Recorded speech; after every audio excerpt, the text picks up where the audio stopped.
most people who are constantly correcting others and finding fault with them hardly realize that they are pushing people away from them.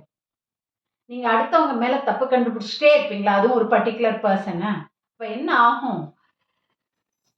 ஒரு ஸ்டேஜில் உங்களோட corrections வந்து annoying ஆகிடும், எரிச்சல் ஊட்டும், வெறுப்பு தட்டும்.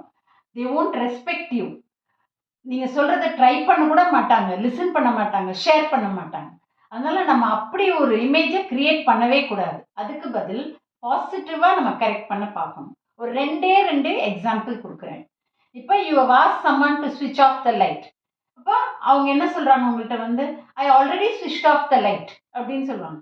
நீங்கள் உடனே வந்து no, that's wrong, I just saw them on, இப்போ தான் நான் பார்த்தேன் லைட் எரிஞ்சுது அப்படின்னு சொல்லுவீங்க. நீங்கள் இப்படி கோமா சொன்னால் அவங்க பண்ண மாட்டாங்க. தட்ஸ் ராங்னு சொன்னாலே அவங்க பண்ண மாட்டாங்க.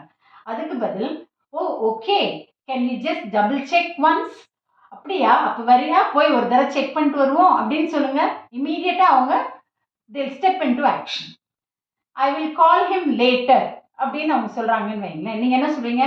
You are wrong, you always forget, நீ இப்படி தான் சொல்லுவ, நீ ஆனால் பண்ண மாட்ட அப்படின்னு சொன்னீங்கன்னா அவங்க பண்ண மாட்டாங்க. அதுக்கு பதில், shall we call him now so that it doesn't slip? இப்போ கூப்பிட்டுடலாமா, ஏன்னா பின்னாடி நம்ம மறந்துடக்கூடாது இல்லையா அப்படின்னு சொன்னீங்கன்னா immediately they'll take the mobile and call, right? So correct the situation and not the person. Speak smartly and win respect.